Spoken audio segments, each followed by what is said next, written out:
Câmara debate a partir de agora aqui pela TV Câmara Uberlândia e o tema de hoje é segurança pública. E para falar sobre o tema, nós convidamos o doutor Evaldo Cunha, que é da Defensoria Pública de Minas Gerais, atuante aqui em Uberlândia, coordenador regional e atuante na área criminal. Também conosco o coronel Cláudio Vitor, que é comandante da 9ª Região da Polícia Militar, e também o vereador Adriano Zago. Bom, a gente sabe que segurança pública é um tema bem complexo. Existe aí o Ministério Público, também a Justiça, Polícia Federal, Polícia Civil, mas a gente começa até com o comandante aqui da Polícia Militar, Cláudio Vitor. Coronel, a Polícia Militar é o contato direto da população caso haja algum problema, né? Polícia de proximidade, é a que está efetivamente mais diretamente ligada ao cidadão. Então, diante de qualquer tribulação que essa pessoa, porventura, passe, o acionamento é a Polícia Militar, seja numa situação de assistência, seja numa situação efetivamente de proteção, né, de socorro a essa pessoa, né?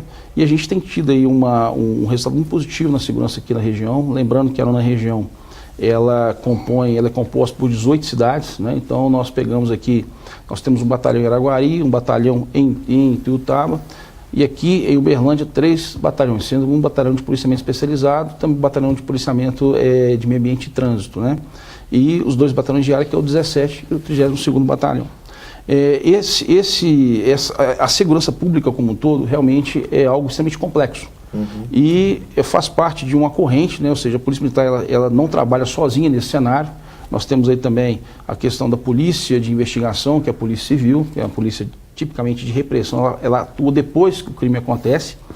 Temos também a questão da participação do Ministério Público, do ponto de vista de oferecimento da denúncia, dar, né, início à persecução criminal. E o Poder Judiciário, sob o ponto de vista do julgamento e efetivamente a retribuição normativa em detrimento de uma prática delituosa. Então a gente sabe que esses elos eles têm que estar bastante fortes, né? Se há algum tipo de fraqueza em algum dos elos, existe aí uma queda sob o ponto de vista da qualidade da segurança pública, porque nós vivemos um país em que a legislação ela privilegia a liberdade, mesmo aqueles cidadãos que são recorrentemente, né, repetentes criminais. Então nós temos pessoas aqui que já foram presas 10, 15, 20 vezes, temos aqui, que eu sempre costumo brincar, o cidadão 47 foi preso 47 vezes. Então são situações que no momento que nós estamos vendo no país, nós não podemos admitir. Então, aí requer então, uma reforma legislativa importante, uma estruturação das instituições para que elas funcionem bem e dê a resposta adequada ao cidadão. Aí sim nós vamos ter uma segurança pública de maior qualidade. No caso da Polícia Militar, especificamente na área de prevenção, é o que nós temos feito, né, com aumento de efetivo, recomposição do efetivo por parte do governo do Estado, a logística com relação à frota locada também, que foi disponibilizada no início do ano passado. O apoio também do município, da Câmara Municipal também, através da celebração de convênios com a Polícia Militar. Então, eu sempre digo que aqui em Uberlândia, todas as portas estão abertas. Então, a nossa ligação, o nosso elo, né, a nossa conversa são com todas as instituições. Polícia, com o Judiciário, com a Polícia Civil, com a Polícia Federal, Polícia Rodoviária Federal, temos feito operações conjuntas. Então, isso dá um retorno muito positivo e uma acentuada queda nos números de criminalidade violenta na nossa cidade. Doutor Evaldo, aí a Defensoria Pública também faz parte desse conjunto de órgãos aí. Na verdade, a Defensoria Pública ela compõe um sistema de justiça. Né? Evidentemente, nós atuamos justamente quando esse cidadão carente, ele vem a ser segregado, preso. Mas eu gostei muito do início da fala do coronel Cláudio, porque ele acentuou 2 coisas que eu entendo bastante apropriadas para o tema: instituição e liberdade. A segurança pública, ela pode se apresentar de várias matizes, de várias formas, mas eu, enquanto defensor público, eu tenho uma obrigação constitucional, que é a educação em direitos. Então, por mais que seja muito corrida a nossa atuação, quando o assistido vai nos procurar por alguma demanda na área criminal, nós temos a preocupação porque aquela pessoa carente, ela não é privilegiada de muita coisa. de informação, de formação, educação, comida, saúde, trabalho, e todas essas coisas são aí bem presentes. Então, eu entendo, e também em sala de aula eu gostava de ressaltar isso, que segurança pública, ela é muito... A primeira forma de compreendê-la é saber que ela existe e ela está prevista como um princípio constitucional, né? E ainda bem que o regime que nós estamos por aí é o regime democrático. E a segurança pública, ela é muito importante justamente porque ela e ela não se contrapõe à liberdade. Por isso que eu entendo que o coronel foi muito bem nisso. Porque a segurança pública, ela existe como princípio constitucional para a proteção dos direitos individuais e para o exercício da cidadania. Então, se nós combinarmos isso, e isso não tem nada a ver com a atuação policial, são coisas completamente diferentes. Já numa esfera administrativa, né? Vamos como dizer assim. Bem né? colocou o coronel aqui, né? Ele especificou aqui como são as formas que a Polícia Militar atua junto com essas outras entidades policiais. A gente trouxe aqui a representante da Polícia Militar, porque, como ele bem disse, a polícia a Polícia Militar, diferentemente da Polícia Civil e a Polícia Federal, vamos dizer assim, tem uma atuação mais direta com a população, né? E é o representante da segurança que a pessoa, quando vê a Polícia Militar, é o principal representante da segurança pública. Por isso que a gente trouxe o coronel aqui para falar e explicar da atuação da polícia. Mas antes da gente tocar mais nesse ponto e voltar com o coronel, o Adriano Zago está aqui também representando o Poder Legislativo. Existem trabalhos do Poder Legislativo também que contribuem para essa dinâmica da segurança pública, né, Adriano? Sim, eu diria que a nossa atuação, ela vem antes, inclusive, do que o próprio trabalho da Polícia Militar e da Defensoria, porque nós temos que contribuir com a implementação de políticas públicas que evitem o crime, a criminalidade, né? É óbvio que num país de desigualdade social gritante como o nosso, a tendência é cada vez mais aumentar essa criminalidade, né? Mas o Uberlândia tem tido esse cuidado, né, de projetos, ações, para que dê oportunidade às pessoas e essas pessoas não se envolvam na criminalidade. Então, a Prefeitura tem vários cursos de profissionalizantes nos bairros, várias ações, a questão da iniciação no esporte, a própria educação. Então, assim, não consegue atender toda a demanda da cidade de Uberlândia por diferentes fatores, né? A questão da migração na nossa cidade, que é gigante, né? Diante da oferta, das oportunidades que a nossa cidade oferece. Mas ontem mesmo participava de um debate, um fórum técnico de pessoas em situação de rua, promovido pelo governo do Estado, e discutimos algo nesse sentido. O que nós defendemos pode parecer meio utópico, mas nós temos que perseguir isso dia após dia, é a igualdade de oportunidades, né? Mas, como dito, diante dessa desigualdade que há no nosso país, isso é de difícil implementação, mas nós temos que ter este objetivo. Lá do outro, como bem lembrou aqui o comandante, a Câmara, né, por meio de iniciativa do Poder Executivo, também tem dado a sua parcela de contribuição, apoiando a Polícia Civil, a Polícia Militar, o Corpo de Bombeiros, seja com convênios firmados para ajudar no trânsito, com repasse de verba pública para poder ajudar na manutenção da Polícia Militar, enfim, cedendo áreas para a construção de sede própria da Polícia Civil, da Polícia Militar, da Defensoria Pública.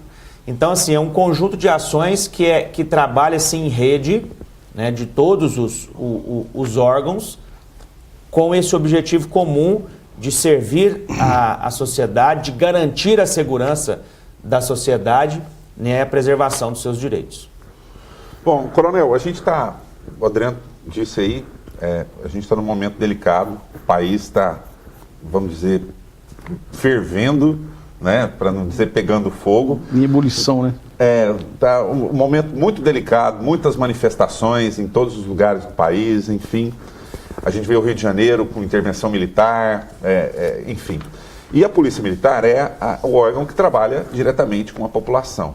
E a gente percebe que certos setores da sociedade, até órgãos de imprensa mesmo, estão questionando muito a atuação da polícia. Né? Está muito violenta, está muito agressiva, mas só vê um lado da história. Né? Eu queria que o senhor falasse como que é essa atuação da polícia na rua e diante dessa situação que o senhor vê acontecer em órgãos de imprensa e alguns setores da sociedade, qual que é a posição do senhor em relação a isso? Perfeito. Obrigado pela pergunta. Eu acho que é importante esclarecer algumas questões. Primeira delas, o Rio de Janeiro está sob intervenção federal. Né? Foi feito um decreto pelo governo federal, onde passou o comando da segurança pública para o Exército Brasileiro. Não é intervenção militar, é intervenção federal. Né? Que são termos distintos. Né?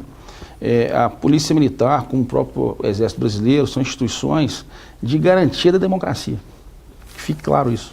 Não são instituições incompatíveis com a democracia, muito pelo contrário. Sempre numa situação de turbação, de violação de direito, de ataque a alguma instituição, a algum poder, está lá a Polícia Militar, está lá as Forças Armadas para defender essas instituições. Então, nós passamos aí por graves crises políticas, né? Desde a década passada e agora, culminando agora especificamente com a Lava Jato, a gente tem observado uma atuação extremamente racional, equilibrada por parte das forças policiais, por parte das Forças Armadas, e as instituições têm funcionado na sua plenitude e a democracia efetivamente cada vez se fortalece mais. Com relação à atuação da polícia, é importante pontuar que nós vivemos no país, né, principalmente depois da Constituição de 88, uma completa inversão. Se no passado a gente tinha uma questão que se falava de ditadura, eu, por exemplo, eu não sou filho da ditadura porque eu nem estava lá, nem tinha nascido. Mas o fato é que, diante dessa necessidade de liberdade, houve uma elasticidade muito grande com relação a essa liberdade, virando libertinagem, a ponto do indivíduo ele perder a referência de certo e errado. E esse que é o problema. Os valores né? Foram subvertidos. Então, o caso da Polícia Militar, eu sempre tenho dito isso à minha tropa, a premissa basilar: vamos cumprir a lei. Então, um indivíduo, por exemplo, que invade uma terra, ele se acha no direito de ali permanecer e fazer o que ele quer. Né? Então, ele está em flagrante, tem que ser retirado pela polícia. Se ele reagir, a força tem que ser utilizada, é previsão legal, inclusive. Né? Lembrando que a Polícia Militar, ou qualquer outra força policial do Estado, é o Estado encarnado. Né? Quando o juiz dá uma ordem de retirada de pessoas, uma reintegração de posse, é uma ordem judicial. A ordem judicial tem que ser cumprida. Né? Isso é o devido processo legal. Não cumprir, é a questão ela está cometendo um crime. Está desobedecendo a ordem judicial. Então, primeiro, nós temos que retomar esses valores. Né?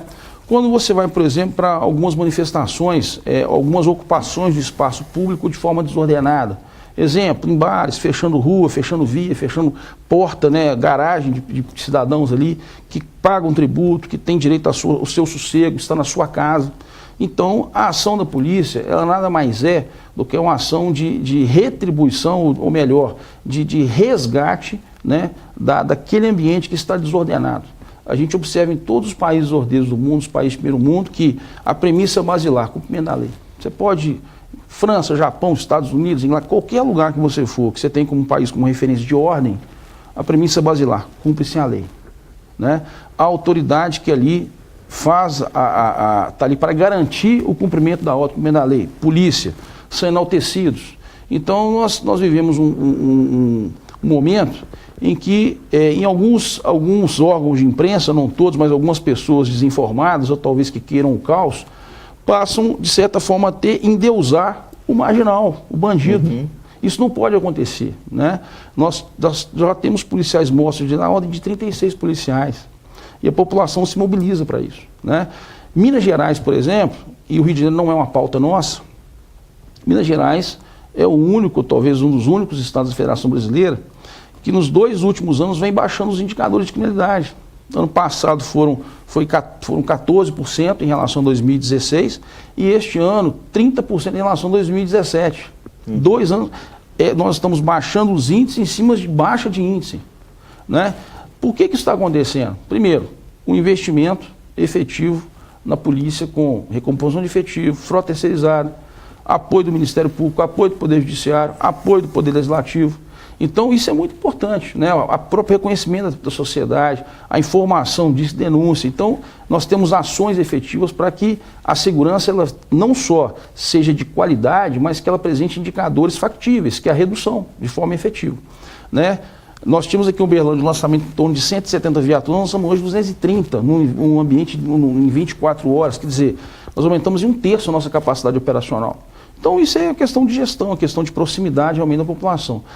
Não concordo quando se diz que o indivíduo, ele, em algum momento, ele é vítima da sociedade, por isso ele pratica crime. Se você observar todas as teorias de crime, quando você vai lá em Mentor, etc., você observa que o indivíduo, ele se torna criminoso a partir de uma escolha e a partir de um ambiente, que nós chamamos de associação diferencial. Então, não é correto falar que o desempregado vai praticar crime, não é correto falar que o pobre vai praticar crime. O correto é dizer que, em algum momento da vida do indivíduo, ele se associa a grupos, ele vai tendo a sua formação criminosa, desde a sua infância até a adolescência e depois a idade adulta, né? Então, é o contrário. É a sociedade que é vítima dessas pessoas, né? E não ele vítima da sociedade. Agora, num ambiente de desigualdade, é importante que o Estado, através dos seus serviços públicos, os governos, propiciem ao cidadão, efetivamente, condições dignas, né? De educação, de saúde, de moradia. Mas mesmo nesses ambientes, onde nós temos o chamado Estado do Bem-Estar Social, Inglaterra, França, Suíça, você vai ter crimes lá pontuais. Porque o indivíduo escolhe praticar o crime. A grande diferença é que lá ele sofre a punição, sofre a reprimenda legal. E muitas vezes aqui no Brasil, isso não acontece. Então, é a hora de nós repensarmos, definirmos efetivamente quem defende a sociedade e quem está contra ela. Isso é uma questão primordial.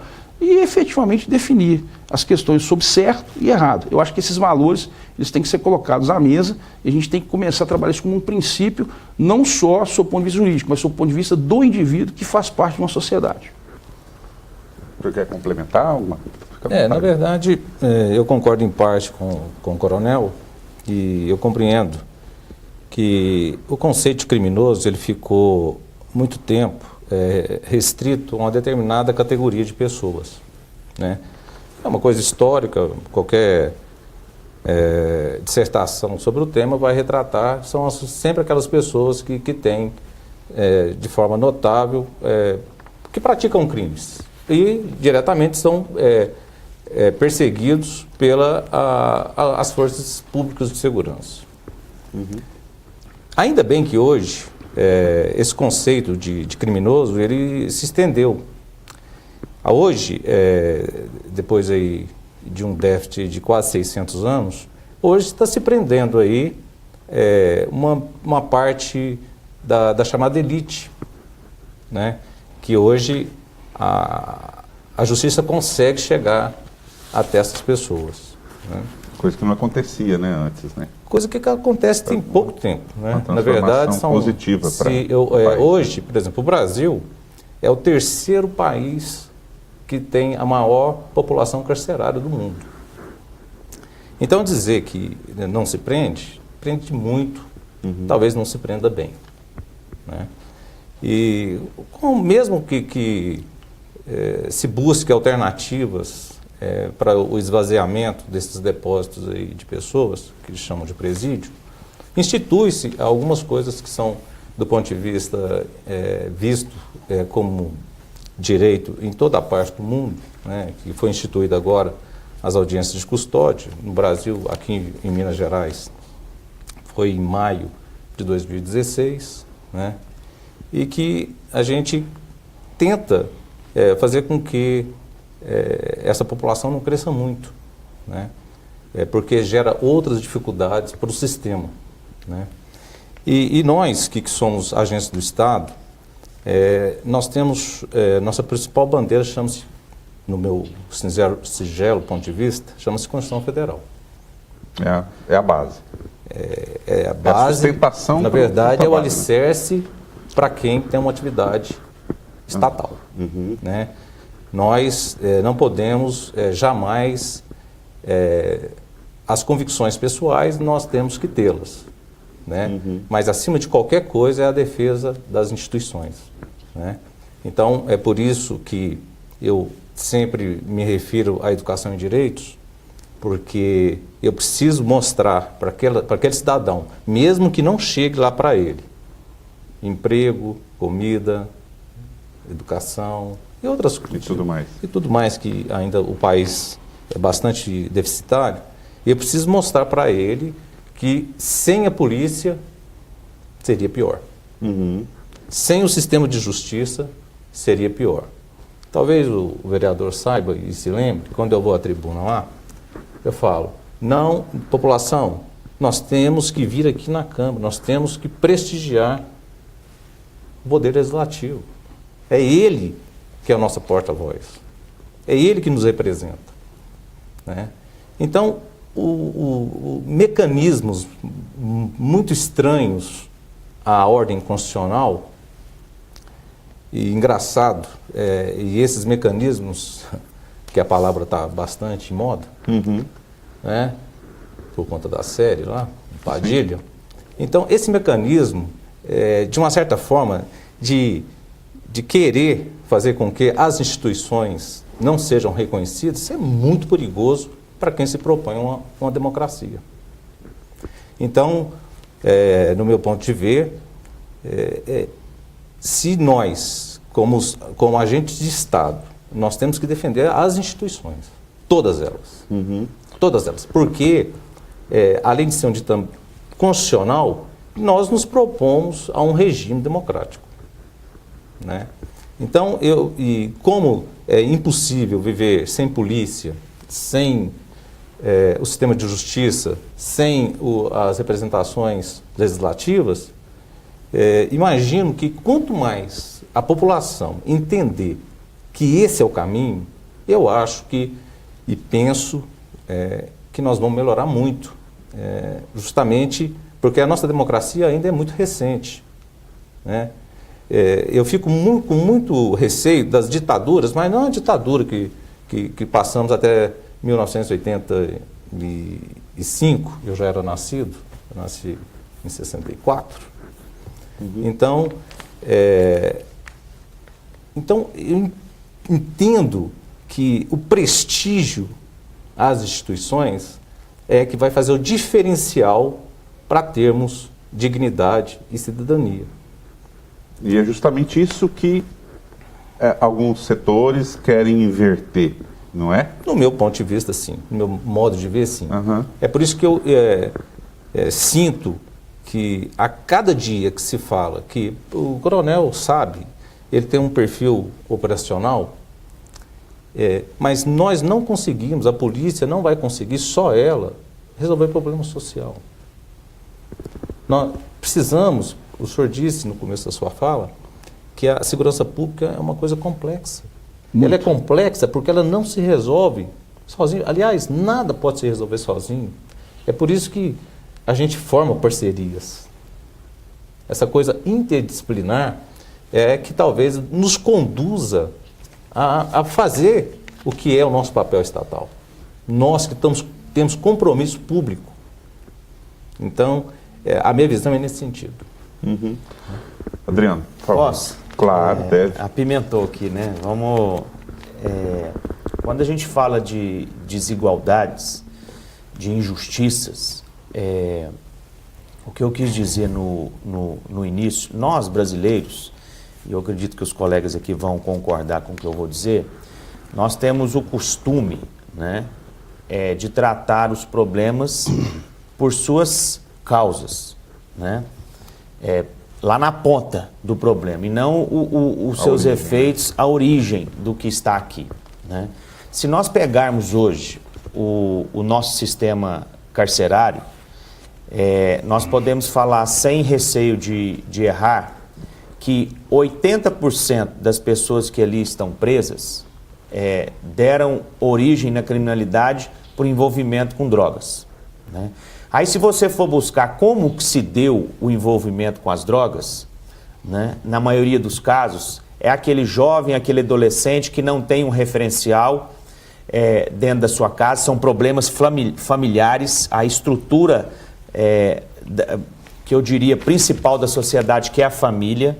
Aí, se você for contextualizar nesse sentido, você vai conseguindo identificar os porquês, né, dessa criminalidade. Dr. Evaldo, todo ano, vai até a Câmara para anunciar o mutirão, da questão mutirão a ter pai, né, que é a certidão de nascimento constar o nome do pai na certidão das crianças, adolescentes. Então, nós... Com apoio da Polícia Militar, da Câmara. Isso. Então, nós, sociedade, nos diferentes órgãos, para aquilo que nós fomos, no meu caso, escolhido pela sociedade, a Polícia Militar, a Defensoria Pública, temos que contribuir nesse sentido para ir minimizando esses problemas. Exemplo, eu estou aqui com o mapa da violência de 2017, em 10 anos, mais de 300 mil homicídios no Brasil foram com jovens, né? Entre os jovens aí na faixa etária de 15 a 29 anos, né? Então, por que disso? Por que tem tanto adolescente, tanto jovem envolvido, né, no crime, na criminalidade? Aí, o que a gente vê pela imprensa, né, na maioria das vezes? Morreu um jovem de 18 anos. Ah, mas estava envolvido com droga. Ora, então, estava envolvido com droga, pode morrer, né? Não é por aí. Nós temos que procurar o porquê que envolveu com a droga e oferecer, como ontem eu te falei, nós estávamos nesse fórum técnico de pessoas em situação de rua, oferecer a essa população uma oportunidade. Se não quiser, aí é outra história, né? Eu sou advogado, a minha formação me exige cumprir as leis e eu sou cumpridor das leis, mas eu também sou um defensor de direitos, como dito aqui pelo Dr. Evaldo. Eu tenho que garantir, né, a moradia adequada ao cidadão, a educação, o lazer, e nós sabemos que isso não é igual para todos. Vou dar um exemplo.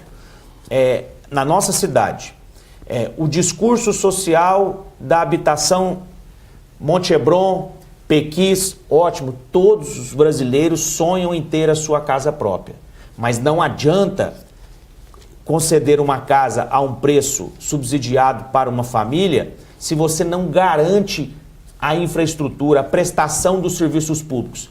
Explico. Incluindo segurança, né? Explico. Você vai lá para o Monte Hebron, vou falar do Shopping Park, que esse caso já é real. Quando, em 2009, as moradias do Shopping Park, o bairro não estava dotado de toda a infraestrutura. Você pode hoje fazer uma pesquisa das pessoas no CESEU, dos jovens do CESEU, bem como da Penitenciária Pimenta da Veiga, e ver quantas pessoas que lá estão cumprindo pena que moravam no Shopping Park. Por quê? Ficaram lá ao léu, não tinha nada para fazer, os pais precisam trabalhar, tá na mão do traficante, né? Oferta para o traficante. Então nós temos que coibir isso, né? Nós não podemos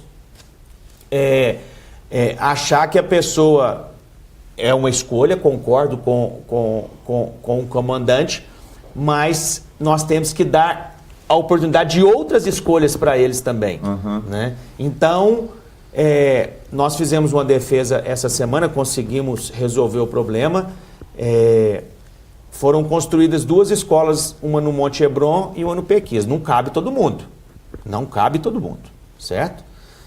E a prefeitura dá o transporte para que essas crianças e adolescentes vão para outras escolas em outros bairros. A prefeitura falou que ia cortar o transporte, né?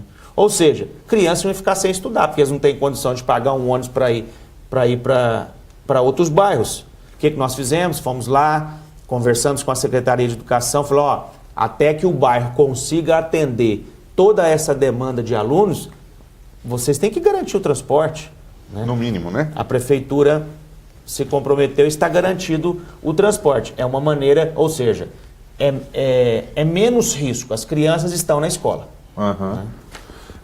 Coronel, ele falou bem questão de drogas. A Polícia Militar, por exemplo, tem um trabalho fantástico que faz com a PROERD, né? O PROERD.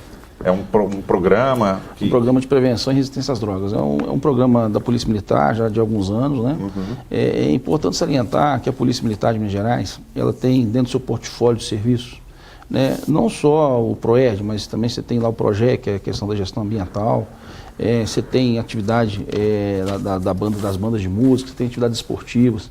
Então a gente procura estar próximo do cidadão, não apenas naquela situação em que acontece um crime, ou a prevenção do crime, mas sim estar próximo da sociedade como um todo.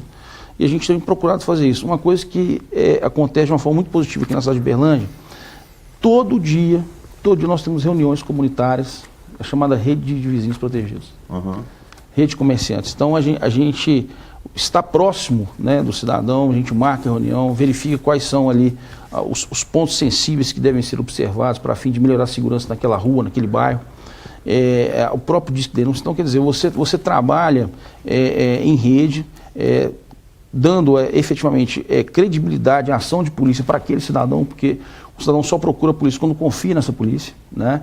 Senão ela não pode enxergar a polícia como um antagonismo da sua ação, da sua liberdade. E os resultados têm sido muito positivos, sempre foram. A Polícia Militar de Minas Gerais, completando esse ano 243 anos, efetivamente é o patrimônio do povo mineiro, né? A relação com a sociedade, ela é muito boa, mesmo porque nós mineiros, né, nós somos ordeiros, nós somos tradicionais, nós nos apegamos a valores éticos. Então, isso facilita muito para que os índices de criminalidade sejam baixos. Isso é muito importante a gente salientar, porque as pessoas às vezes olham para o policial como um agente extraterrestre, e não é, né? Eu nasci numa sociedade, fui criado num bairro, escola pública, fiz vestibular, fiz faculdade, quer dizer, depois entro para a polícia. Quer dizer, quando eu entro para a instituição Polícia Militar, ou qualquer outra instituição, magistratura, Ministério Público, Poder Legislativo, quer dizer, advocacia, você traz consigo os valores que você recebeu na sua casa, nas chamadas redes de proteção, né? A primeira rede de proteção que o indivíduo tem é a família, que é a célula máter do Estado, né? A primeira percepção de Estado que o indivíduo tem é a família, né? Quando nós falamos Estado, nós vamos nos elementos que compõem o Estado. O primeiro deles são as pessoas, é o povo, que tem que ter uma identidade, uma base territorial, né? A questão de um governo, né? Que é um governo que tem que ser legítimo, e a soberania. E a família é bem esse conceito mesmo, né? Ali de uma identidade familiar, filhos, pai, mãe, ali na casa, que é ali o asilo inviolável. Você tem ali uma questão ali de ordenamento da questão da gestão familiar pelos pais, né? Você tem ali a autodeterminação interna da sua casa, do seu ponto de vista, da gestão. Então, ali é a primeira célula de Estado. E é a primeira rede de proteção também. Se o indivíduo ele passa nessa primeira rede, aí você tem outras redes secundárias, que é a igreja, que é a escola, que é os demais entes familiares, como, por exemplo, primos, tios, avós. Então, faz com que a pessoa ela consiga se estruturar e ir caminhando e chegando.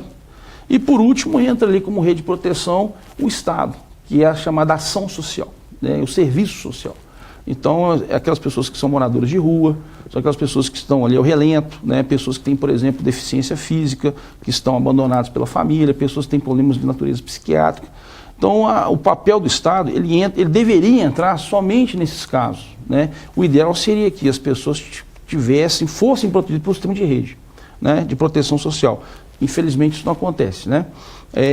Então, a gente tem que estabelecer metas, estabelecer alguns tipos de ações que possam minimizar essa situação de risco social dos chamados grupos vulneráveis, né? Vão entrar os idosos, os menores de idade, as pessoas de livre orientação sexual, as mulheres, né? Então, são pessoas que a gente tem que ter uma atenção realmente especial. Dentro disso, a Polícia Militar tem a patrulha de prevenção ao homicídio, que exatamente vai atuar nesses casos específicos, né, de pessoas que estão sendo vítimas de homicídio, não só autores, né, que estão ligados ao crime, mas também as próprias vítimas, como disse aqui o vereador Eliano. Nós temos também a questão da patrulha de prevenção à violência doméstica. Então, nós diante de uma situação de vulnerabilidade daquela mulher, a polícia, nós temos guarnições compostas por policiais femininas que vão ali, dão um acolhimento. Veja bem, que é uma ação que em outras instituições policiais não tem. Mas o que é isso? É a nossa preocupação em evitar que o crime aconteça. Então, eu sempre digo que a Polícia Militar ela é uma instituição que ela acolhe, ela está ao lado do cidadão de bem para protegê-lo, né? A polícia, ela não foi feita para bandido, ela foi feita para o cidadão de bem, né? A questão do bandido, a gente atua para proteger o cidadão de bem, né? O foco não é ele, o foco é manter a ordem, o foco é a pessoa de bem, né?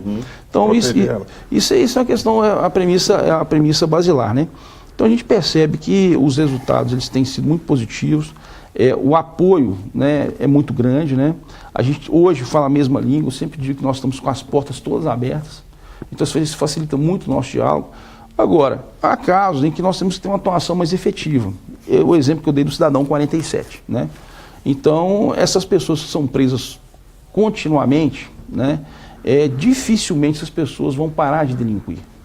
Então, para esses casos, você tem que ter uma legislação mais firme que mantenha o indivíduo preso, né?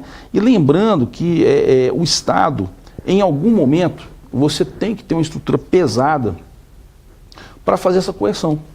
Então, nós somos hoje realmente o terceiro país em população carcerária, mas se nós formos o segundo ou formos o primeiro, nós não podemos encarar isso como um retrocesso. Se isso representar um aumento da segurança pública, um aumento da paz social, é um preço que nós temos que pagar para depois ter a regressão.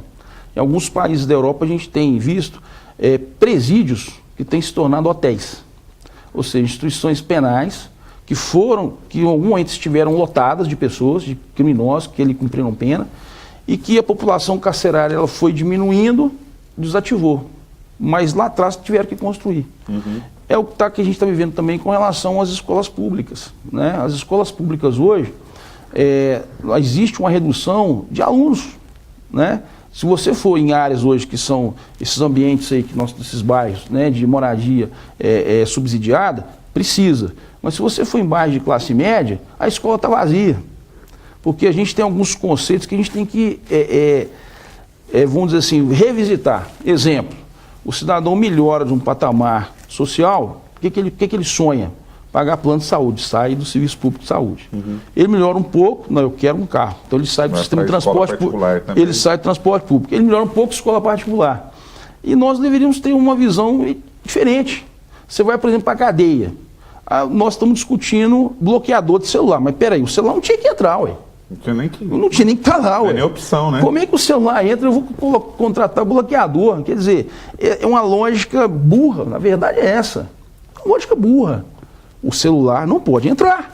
Droga, hein? Droga não pode entrar. Então, olha aí, olha a fragilidade do sistema. Está errado. Está errado. Então, a gente tem que começar a falar, pô, será que é isso, o caminho que nós queremos é esse? Então, quando me falam assim, vamos reduzir a população carcerária, não vai reduzir não, a população carcerária está girando. Ela está girando. O cidadão sai para dar vaga para outro. Isso não pode acontecer. Não pode se entregar, né? Não se pode fazer investimento só numa polícia de prevenção. Tem que se ter um investimento pesado na investigação, tem que se ter investimento pesado no sistema de justiça criminal, Ministério Público. O investimento ele tem que ser global, porque senão o resultado não vem. O resultado não vem. A gente fica naquela lógica de enxugar gelo, né? Então o resultado que no final ele tem um alto custo e um baixo resultado. É o que nós estamos vendo em outros lugares do país. Um exemplo claro é o Rio de Janeiro. E vou mais adiante, onde existe lá a glamorização do crime. Ou seja, o indivíduo... É cultural, parece, né? É cultural. Então o indivíduo que está relacionado ao tráfico, ele tem poder, ele é cobiçado pelas meninas do morro, né? É aquele que mata policial, ele é tido como herói. Não podemos enxergar com essa lógica, né? E vamos assim, de forma mais transparente. Um indivíduo que estoura um gasto eletrônico, atira de fuzil num policial que representa o Estado, esse cidadão ele não pode ficar solto, não, hein? E ele está solto aí, carregando fuzil. Está errado. A população ela tem que se chocar, ela tem que se revoltar com esse status quo de inversão de valor. Agora, para aquele cidadão que eventualmente praticou um crime de menor potencial ofensivo, nós temos até o juizado especial, mas vamos dizer, um crime, um furto famélico, uma situação de desespero, tudo bem, ele tem que ter uma reprimenda adequada à conduta que ele praticou. Mas casos graves, o indivíduo praticando crimes armados com armas de alta potência, alto calibre, armas proibidas de uso não permitido no país, matando família, e está tudo certo, está tudo bem. Não está tudo bem. Não pode se entregar essa Não, cultura, né? essa lógica não pode acontecer. Como o doutor Evaldo falou mais cedo aqui, a questão do mecanismo, né? Tem uma série e tudo. É um sistema que já está meio que câncer no país. Né? E isso não pode deixar acontecer, né? Estou ouvindo aqui atentamente o coronel está colocando, suas colocações, suas ponderações absolutamente pertinentes. Na verdade, a gente está discutindo uma coisa aqui que é com uma visão talvez diferente, mas querendo chegar no mesmo lugar. Uhum. Quando eu me reporto às prisões, a lotação das prisões, as superlotações das prisões, na verdade lá não tem nada que se possa fazer para essas pessoas saírem melhores. Então eu entendo que é mais fácil para a gente não chegar a ser o primeiro lugar de população carcerária no mundo, que essa crise ética e moral que a gente atravessa, ela seja sucumbida. Porque se a gente superar essa crise, porque quando a gente fala tudo que está se dizendo aqui, o Poder Legislativo, ele precisa, de fato, criar leis, aí sim, que a gente, primeiro, vamos criar, então, esses equipamentos públicos que o senhor estava se referindo, lá no Shopping Park. Criando esses equipamentos públicos, o Estado vai estar lá, porque isso é do Estado. Vai estar a polícia, vai estar a Defensoria Pública, vai ter, talvez, até Ministério Público, vai ter a magistratura e outras áreas do Estado. Uhum. Então, eu imagino o seguinte, que se a gente conseguir fazer com que a população entenda que esses recursos que são públicos, eles precisam ser canalizados de fato para o público, que é povo, uhum, eu acho que nós vamos, de fato, nós vamos abaixar o índice da população carcerária, porque ela é absolutamente inexiste. Meus amigos, lá não tem um núcleo, aí vai falar, bandido não precisa ter médico lá dentro. Lá não tem um núcleo lá para um sujeito que talvez vai ficar lá um mês, uma semana, 2 dias. Não tem médico, não tem nada lá. Né? Tem que tirar aquela pessoa de lá e vir para o UAI, tomar o lugar lá do cidadão lá que está esperando a sua hora lá.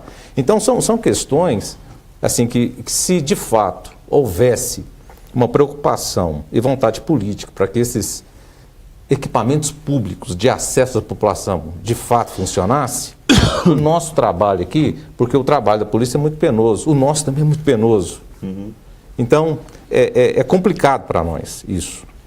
Mas eu gostaria então, só de retroagir um pouco ao debate, quando se falou da questão da família. Sim.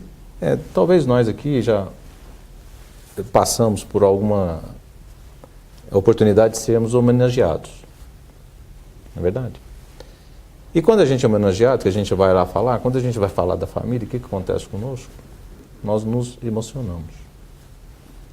E essa emoção, ela aflora, talvez para a gente estar compelido de tudo aquilo que foi alicerce da nossa formação, da nossa dignidade, da nossa honra, respeito. Então, quando a gente chega a se emocionar lá com isso, e lembrando dos pais da gente, que deu um duro, pelo menos é o meu caso, que sempre estudei em escola pública. A escola pública hoje, ela não é boa mais, no meu muito modesto ponto de vista, é porque, antigamente, na minha época, a escola pública ela é excelente qualidade, porque estudava todo mundo, pobre, preto e rico juntos. Aí hoje, quando você vai numa escola de bairro de classe média na cidade, que tem vaga, é porque a classe média não está lá mais. Porque particular. Aí é outra questão, que seriam mais 25 debates aqui para discutir a valorização do profissional do ensino. Uhum.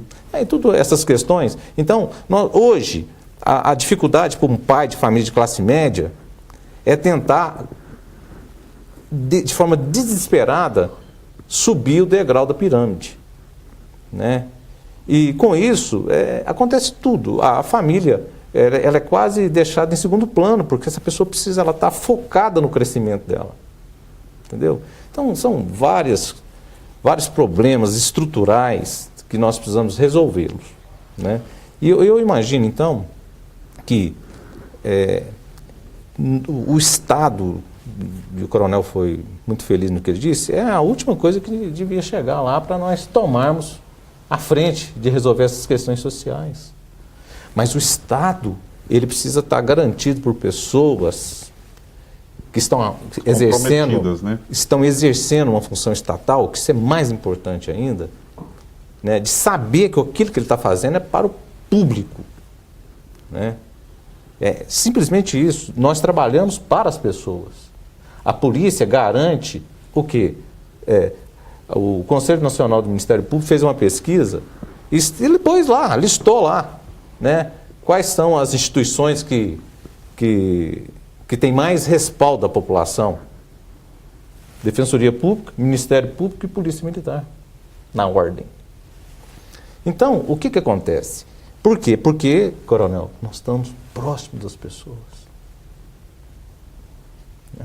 Então, essa coisa de imaginar que as pessoas sabem sim, quando pegam um profissional dedicado, quando pegam um policial que vai exercer a sua função com retidão, com respeito à hierarquia, respeito às normas lá da caserna, esse vai ser essa população vai aplaudir. Vai aplaudir um defensor público que dá um tratamento digno, que faz uma defesa absolutamente experimentando todas as formas de melhor defender aquela pessoa, de melhor prestar serviço. Forma técnica ali, bem né? profissional, né? Com ética. O legislativo, o poder legislativo, o vereador, o deputado, o senador, ele vai ser reconhecido de fato se ele transformar a função dele para o povo. Então, isso é muito simples na minha visão. Né? Então, só para finalizar aqui, eu entendo o seguinte, que nós estamos aqui dizendo coisas que, não sei se o coronel concorda, que lá no fim nós vamos fechar no mesmo circuito, né? Que é justamente a gente quer que cada vez mais as pessoas tenham um bem-estar. E isso o Estado é responsável. Adriano, a gente vai partir para as considerações finais, mas dá tempo para uma complementação, caso seja da sua vontade. Sim. O mecanismo, ele está enraizado, né, e podre, né, em todo o tecido social, né, nas instituições, nas esferas de poder. A questão carcerária é pauta para um outro debate, né, mas eu faria apenas algumas observações. O comandante referiu-se à reincidência, né? A pessoa que cumpre pena, uma das funções da pena é a sua ressocialização, mas isso é utópico no nosso país. São poucos os casos de sucesso. Quanto que custa um preso para o Estado? Né? Muito mais caro do que se você investisse nesse cidadão, na sua educação, na sua formação. Mas parece que o sistema quer isso. Né? O governo quer gastar com isso, né? Porque não se debate, não se pensa outras formas. E aí vem a sociedade, que é a nossa responsabilidade prevista na Constituição, né? Segurança, dever do Estado, né? Responsabilidade de todos. Aí vem a igreja, a sociedade civil organizada, e tem dado a sua contribuição nessa recuperação. Recentemente fizemos um debate na Câmara sobre a humanização do sistema carcerário, né? A oferta de condições para que a gente melhore e faça reinserir esse cidadão na sociedade, porque senão amanhã nós somos vítimas dele, né? E aí a sociedade olha e fala, eu não tenho que fazer isso. Isso é papel do Estado. O Estado vem, por sua vez, em Minas, por exemplo, oferece vantagens para se empregar um egresso do sistema prisional com desconto em folha de pagamento. O Estado banca esse salário e você vai ver, ninguém quer. É difícil, porque há esse preconceito com esse cidadão que cometeu um crime. E às vezes nem um crime tão grave, né? Então a gente precisa, eu sei que é difícil, né? Porque o que a gente escuta falar, vereador, é porque não foi com a sua família. né? Uma senhora que participou desse debate conosco, o filho dela foi assassinado em 2013. Ela está dentro dos presídios, conversando com essas pessoas. Né? Falou, é a forma que eu encontrei, eu perdi o meu filho para o crime. Né? Eu estou aqui dentro para que outras famílias não sofram o que eu estou sofrendo. Então, assim, eu acho que a gente tem que se unir, a sociedade, e buscar melhorar esse sistema. E um outro dado que foi dito, nós somos a terceira população carcerária, mas aí nós estamos aqui na presença do Dr. Evaldo, que é um defensor público, e ele pode afiançar o que eu vou dizer, né, que são estatísticas. Mais de 60% de pessoas que estão presas não deveriam estar presas. Já cumpriu a pena, ou extrapolou o tempo de prisão preventiva, ou, enfim, tem N razões. Não é eu que estou dizendo, são os dados. E aí, não é que a gente tem que... não me entenda que a gente tem que pôr o meliante na rua. Não é isso que eu estou dizendo. É aquele que já cumpriu, né, e deveria sair. Como que esse cara vai sair desculpe a expressão, essa pessoa vai sair de lá? Né? Como que ela vai sair? E aí vem o trabalho das APACs, que aqui em Uberlândia está parado porque está construindo uma nova APAC, mas nós aqui do nosso lado, Patos de Minas, funciona muito bem. Né? O índice de recuperação passa dos 70%. Isso foi o diretor da APAC de Patos de Minas, que participou da reunião conosco, que trouxe os números. Né? Então, assim, eu tenho, né, por dever, né, aí de cidadão, de cristão, de acreditar na transformação do ser humano. É difícil? Demais. Somos falhos, pecaminosos, enfim, mas eu tenho que acreditar nisso. Não é impossível, né? Então, no meu mandato, ou no nosso mandato de vereador, a gente tem que contribuir para isso. Pegue a receita do município, o que o município gasta, ou investe, melhor dizendo, anualmente com projetos sociais. Passa de 100 milhões de reais. Imagine se não tivesse o crime. Teríamos mais crime, teríamos mais trabalho para a polícia, mais trabalho para a defensoria pública. Ou seja, é complexo. Como disse no início, em 50 minutos não dá para a gente conversar sobre isso. Agradeço a oportunidade. Bom, então queria muito agradecer a presença de vocês aqui. Você em casa que nos acompanhou e está chegando agora, você pode entrar no portal da Câmara, tem o link do Câmara Debate para você assistir esse programa desde o início e, claro, acompanhar aqui na TV Câmara outras exibições que são reprises desse mesmo programa, entre outros. Eu queria uma consideração final diante do que a gente discutiu aqui. O tempo foi muito pouco, parece que uma hora a gente vai discutir um tema, acaba sendo pouco. E fica sugestões aqui para a gente falar de valorização do ensino, do professor em outro programa.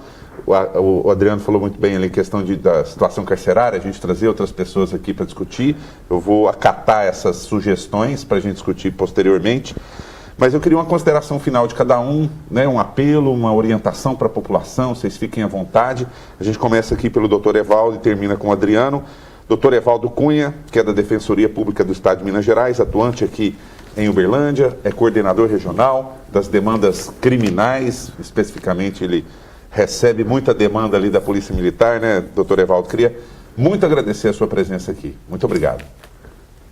Nós agradecemos, cumprimentando você, Fernando, toda a equipe técnica, ao coronel, ao vereador Adriano Zago, e dizer à população que em momentos difíceis, porque eu entendo, tomara que a população veja que esse momento difícil é um momento de fato que nós estamos sendo testados para o nosso crescimento. Esse momento difícil é que nós vamos elevar os conceitos de dignidade, de ética. É isso que nós precisamos. E como agente político e agente do Estado, eu apelo à população para que dê todo o apoio às instituições alicerçadas na lei. As polícias, o sistema de justiça, o sistema representativo, o poder executivo Então, é isso que eu penso que a população precisa estar bem atenta. A população não pode ser refém de situações e de mecanismos que vão jogá-la num retrocesso. Então, eu penso que confie nas instituições. Confiando nas instituições, nós estamos preservando uma ordem constitucional justa. Muito bem, doutor Evaldo Cunha, muito obrigado. E a gente agradece também aqui a presença do coronel Cláudio Vitor, que é comandante da 9ª Região da Polícia Militar. E a gente fica muito feliz de o senhor ter vindo aqui. Acho que tinha outro compromisso, acabou adiando lá para vir para cá. E para nós é muito honroso isso. Muito obrigado pela sua presença. Eu que agradeço o convite, sempre estaremos à disposição para falar sobre os assuntos que nos são pertinentes. E nós falamos de uma forma geral e é importante trazer aqui para a nossa vida aqui em Uberlândia, e deixando claro para a população aqui do Triângulo Norte que nós estamos com a redução da ordem de 33% nos crimes violentos, especificamente no homicídio na ordem de 48%, os crimes contra o patrimônio, furto à residência, furto a veículo da ordem de 15%. Então os nossos indicadores são muito positivos, né? Essa interação com a comunidade tem sido muito frutífera. Então resultado de muito trabalho, resultado de muito apoio também, né? Temos tido um apoio muito importante do governo do estado, com recomposição de efetivo, com alocação de viaturas. Aqui no âmbito da cidade de Uberlândia, um apoio muito grande por parte do nosso prefeito. Assinamos agora um convênio de trânsito no ano passado, onde nós implementamos os pelotões de trânsito, as operações Blitz, em apoio também às operações de prevenção e repressão. Lembrando que isso foi também um fato motivador para a redução do crime, porque o indivíduo que pratica crime se desloca por vias públicas e, mormente, com veículos que estão de forma irregular também. Então, também a aquisição de novos veículos, né, motocicletas adquiridas com recursos também da Câmara Municipal, que deu um exemplo, né, para o país com a devolução de recursos públicos no ano passado, ou seja, economia, né? Então, para nós, é uma satisfação muito grande, um apoio muito grande também de parte do Ministério Público, com as ações através do GAECO, do Núcleo de Inteligência Criminal, as operações também da Força Integrada de Combate Organizado, a FICO, junto com a Polícia Civil e Polícia Federal. Então, são todas as pessoas focadas, né, na solução dos problemas de segurança pública. Também na audiência de custódia, né, com apoio também do Dr. Lourenço Migolini também, que é lá da execução criminal. Então, definindo-se alvos prioritários para que efetivamente permaneçam presos, né? Nós temos pessoas que podem eventualmente estar presas e já deveriam estar soltas, mas nós temos muitas pessoas que estão soltas e deveriam estar presas. Deveriam ficar lá por muito tempo. Então, esse trabalho de inteligência da polícia tem dado resultado em focar em um número pequeno de pessoas que, sob o ponto de vista estatístico, praticam um número muito grande de crimes, né? Então, esse é o nosso trabalho, tem tido um resultado positivo e agradecemos a toda a população também pelo reconhecimento, pelo apoio, bem como os órgãos de imprensa. Estamos sempre abertos a estar aqui para falar sobre segurança pública. Muito obrigado. Bom, muito obrigado, coronel Cláudio Vitor, conte com a gente também. E o Adriano Zago, vereador e também advogado e bem pertinente a sua participação nesse programa. Queria muito agradecer mais uma vez a sua presença, não é a primeira e também não é a última. Muito obrigado. Nós agradecemos, bem como também agradeço aqui a participação do doutor Evaldo, do nosso comandante da Polícia Militar. Um prazer poder discutir esse tema, como dito, complexo, mas acredito que esse é o objetivo, né? A gente sempre buscar caminhos, soluções, né, para melhorar a nossa sociedade. Eu sou um entusiasta no sentido de acreditar no ser humano, né, de investir no ser humano, porque assim acredito que teremos dias melhores, uma sociedade melhor. Então, por meio do nosso mandato como vereador, como agente político, aquilo que nos compete, a gente tem tentado fazer, né, tentando transformar a realidade onde nós estamos inseridos, né? Seja com o mandato de agente político, como cidadão também a gente tem feito esse trabalho, e é esses espaços de debate, de discussão que nós avançamos, né? A gente não pode ficar só na retórica do discurso, só na teoria, né? Na questão dos dados estatísticos, mas ir a campo, e isso nós temos feito, né? E temos obtido resultado com isso. Então a satisfação é nossa de ter tido mais essa oportunidade de poder conversar com os cidadãos da nossa cidade. Muito obrigado.